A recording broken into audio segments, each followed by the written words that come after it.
Bonjour, alors aujourd'hui présentation d'un kit Macros très ancien, enfin pas aussi ancien que la première série, mais pas loin, puisque en fait il s'agit d'un kit de 1992 qui est sorti pour la sortie des OEV, donc de ces épisodes réservés à la location ou à la vente vidéo de Macross 2 Lovers Again.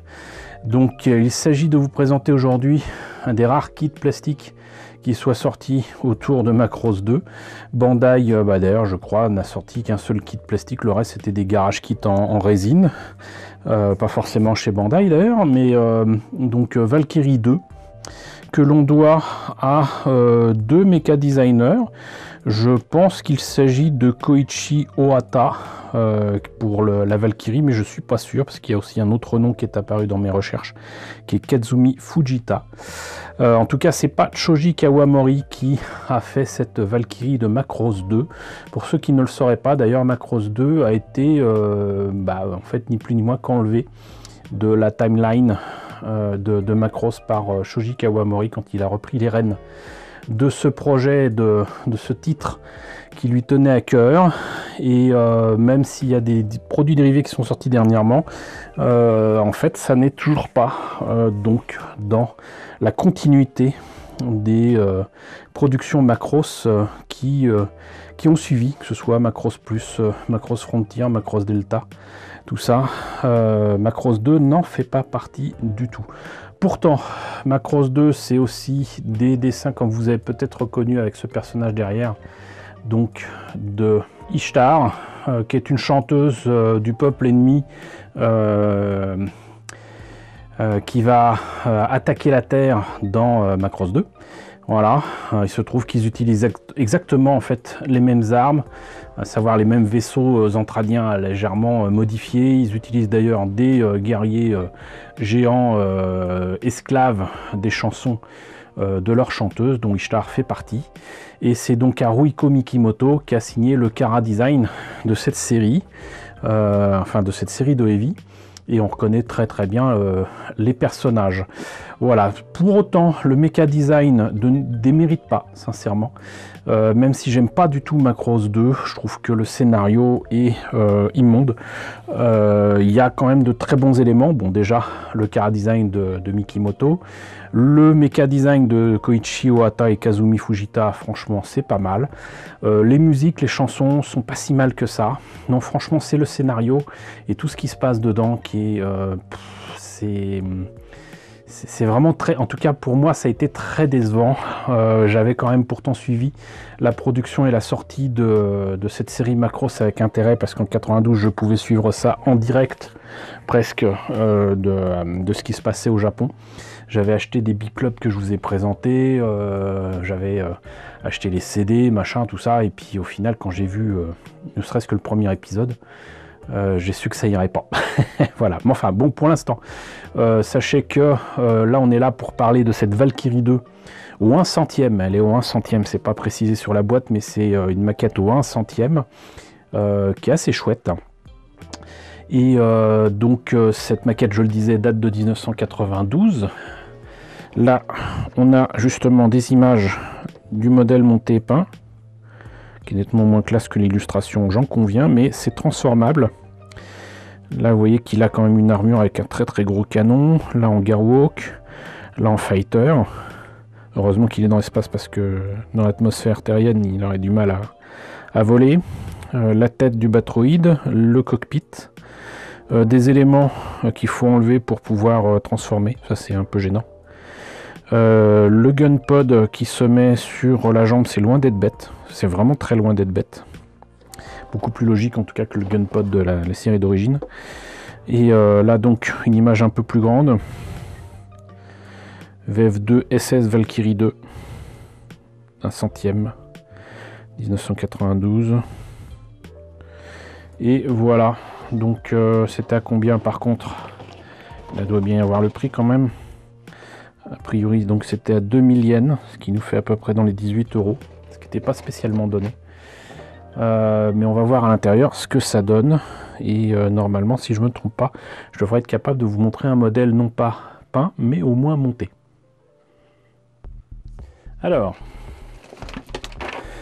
qui est bien, c'est que tout comme avec les maquettes de Pat Labor, Bandai à l'époque donc accompagnait les notices de mini posters si vous voulez. Et comme là c'est quand même une grande maquette, et ben ça faisait un grand poster et vous aviez une très grande image de Ishtar. Et comme vous voyez, elle a un vêtement très proche du corps. Elle est pas vilaine, donc ça fait un joli poster. Mais vous avez ici donc quand même donc la très belle illustration du VF2SS en Batroid et en Fighter. Ici vous avez l'histoire. Ils n'ont pas honte de résumer ça, mais voilà, donc avec le héros qui est un journaliste en plus, qui est dès le premier épisode. Et là donc le kit monté et peint avec ses 3 modes. Et donc pour la notice, il faut retourner. Alors, du coup, comme c'est très grand, c'est un peu difficile à vous présenter ça. Mais on commence a priori donc par les jambes. Voilà. Ensuite, les bras. Là, on a le cockpit. Et il y a quand même un personnage, on le voit pas beaucoup, mais il y a un personnage. Il faut dire que la verrière est verte, donc ça limite un peu la visibilité. Là, les pièces à mettre pour le dos du VF2SS. On rajoute tout ça. On met les pièces qui permettent de faire a priori le Batroid, la tête, le gunpod. Ici, là, je pense que c'est le backpack avec le dos de l'appareil. Le gros flingue, gros canon. C'est un peu l'équivalent du pack super pour la Super Valkyrie, quoi. Et donc là, c'est pour la transformation. On passe donc du Batroid. Il faut enlever les pièces, notamment des jambes, pour faire donc ensuite le Fighter. C'est assez étrange parce que donc c'est à partir du Fighter qu'il propose de faire le mode Gearwalk, ou pas d'ailleurs. C'est assez étrange. Et donc les pièces en présence sont là. Et donc vous m'en excuserez, mais je ne vais pas sortir les pièces de leur sachet. C'est un kit qui a bientôt 30 ans et j'ai pas envie de l'abîmer. Mais vous voyez donc là c'est assez étrange donc d'avoir les ailes fermées, mais c'est parce qu'en fait comme il est en, je vais dire, en Super Valkyrie, les ailes sont fermées et voilà ce que ça donne. Pour l'avoir en fait en version normale, il faut avoir un kit de conversion qui je crois était chez B-Club, qui existe en résine. Normalement je l'ai, mais je ne l'ai pas retrouvé à ma grande surprise. Je ne l'ai pas trouvé dans cette boîte, mais normalement je l'ai. Et vous voyez que donc, bon, je ne vais pas dire qu'il y a des détails, mais les détails qu'il faut, ils y sont. C'est en creux, tout va bien. Par contre, autocollant, ça c'est pas génial. Là, les pièces grises avec la pièce verte qui est donc la verrière. Et je pense que ça, c'est les éléments de caméra de la tête. Et ce que je comprends pas, c'est qu'il y a des décalcos, c'est super, mais c'est pas des décalcos complémentaires des autocollants qui sont là. C'est-à-dire que là, le logo Macross, qui n'est pas le logo Macross habituel, c'est les autocollants ou rien, alors que là, il y a les décalcos ici pour le reste des marquages. Alors comme ça a 30 ans bientôt, évidemment, c'est un peu jauni. Mais bon, donc sinon là, le reste, c'est en vert. Et voilà. Donc pour juger de ce que donne le kit monté, je vais vous présenter un kit que j'ai pas monté moi, mais qui m'a été confié par mon ami Serge, coucou Serge, il y a bien longtemps. Et donc je vais pouvoir vous montrer ce que ça donne une fois monté. Alors voilà, j'ai eu beaucoup de mal à replacer certaines pièces parce qu'en fait je me suis tellement basé sur ce que j'ai en illustration du mecha dans la série que j'ai pas compris que en fait le kit est incapable de faire certaines des fonctions qu'il y a justement dans les OEV, à savoir par exemple faire baisser son backpack sur la tête, alors que bon, il y a des trucs articulés, et mettre le canon sur l'épaule. Apparemment c'est pas possible, peut-être que je me trompe, hein, mais bon voilà. Et il tient vraiment très très mal. Et donc voilà ce que ça donne tel quel, monté tel quel. Les autocollants qui sont dessus, boum, voilà, j'en étais sûr, rendent vraiment pas terrible. Il tient à peine debout comme vous le voyez, ça on l'aura deviné. Les pièces tiennent vraiment très très mal. Et il n'a pas l'excuse d'être très vieux. Je vais pas dire que c'est une horreur, mais il nécessite beaucoup d'amour pour pouvoir en faire quelque chose. Et vous voyez que tel quel, ça vaut rien. Ça vaut rien. Il faut très clairement l'améliorer, peindre notamment le blanc sur les bras. Il y a des tas de choses qui mériteraient d'être détaillées aussi. Parce qu'il y a un creux de fou au niveau. Bah ouais, il a son cockpit qui pend. Vous voyez le trou qu'il y a entre les genoux et les jambes. Tout ça pour la transformation. C'est vraiment affreux.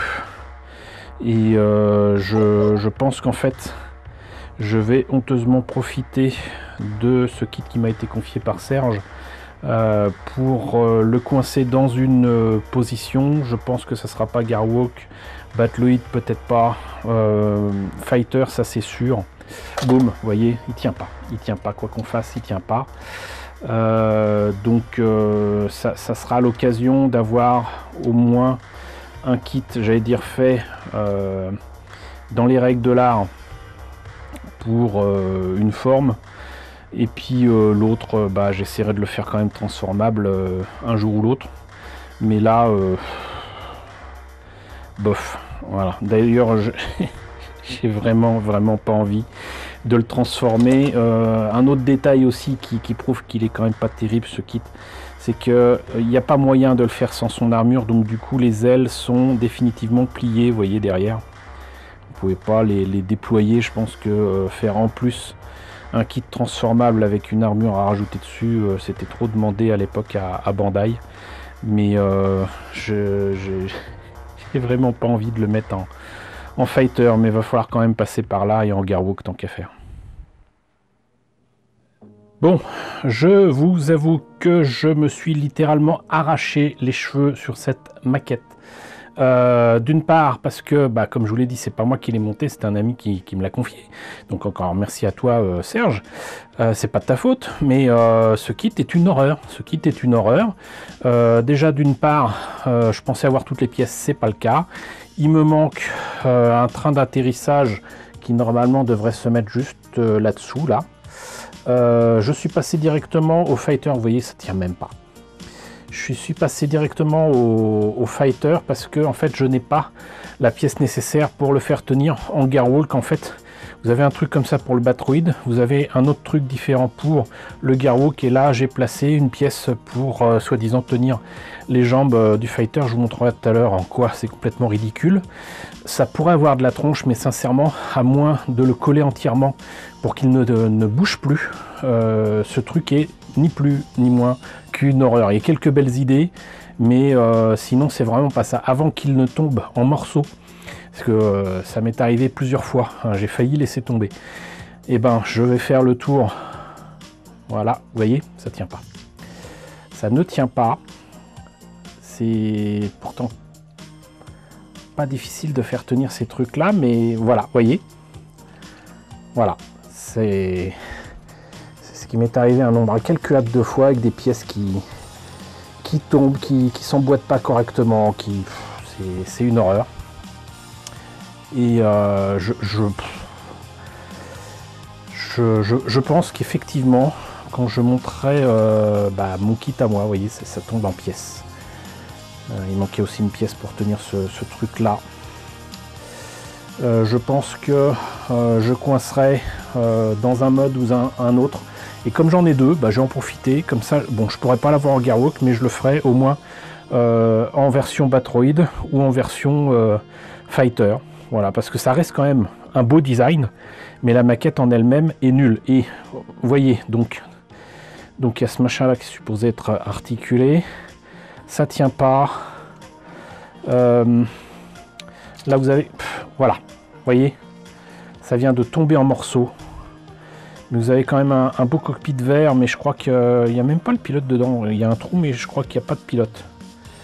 Mais voilà, vous voyez. Donc, en plus, ça me permet de vous montrer ça. Donc voilà, vous avez quand même des trains d'atterrissage ici. Voilà.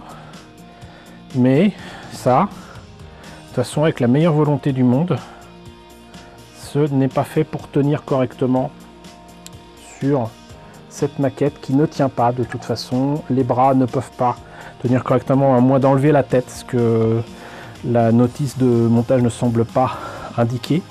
Mais moi, très sincèrement, à moins d'enlever la tête, j'arrive pas à faire tenir les bras. Ça, donc, ça doit se mettre ici avec ça, et donc s'arranger pour remettre le je vais pas le faire, voilà. Je vais pas le faire parce que de toute façon, ça rime à rien. J'ai passé des heures à tenter de le mettre en forme. C'est une horreur. Ce kit est une horreur. Donc je vais le laisser, j'allais dire, dans son jus, hein.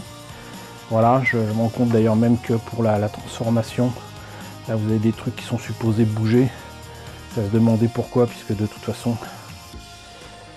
ça ne se range pas ni rien, les mains restent visibles. Si, il y a un truc sympa, c'est qu'ici, là, donc sur la jambe, vous pouvez mettre le gun pod, ce qui est beaucoup plus logique que dans la Valkyrie classique, qui se met au milieu, on se demande comment, entre les deux bras.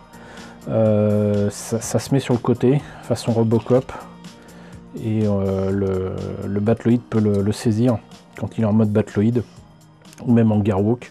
Ça, c'est très intelligent, c'est vraiment très intelligent. Mais voilà, moi je laisse tomber. Je suis désolé. Vous avez vu de toute façon sur la notice à quoi c'est supposé ressembler quand c'est transformé. Mais là, j'en ai ras le bol, pour rester poli. Ras le bol. Donc, c'était la Valkyrie 2 au 1 centième de Bandai. J'espère quand même que la présentation de ce kit vous aura intéressé. N'hésitez pas à me dire ce qu'il en est dans la section commentaires, vaut mieux en rire. N'hésitez pas à liker, n'hésitez pas à partager, n'hésitez pas à vous abonner si ce n'est pas déjà le cas. Coucou aux nombreux abonnés qui nous ont rejoints, et j'espère que vous resterez. Coucou aux grands anciens qui me suivent depuis 5 ans, et là aussi j'espère que vous resterez malgré tout. Merci à tous de votre soutien sur Tipeee et sur Paypal. Surtout prenez soin de vous. Je vous laisse avec la liste des contributeurs de la chaîne, et je vous dis à très bientôt pour autre chose que ça en Macross.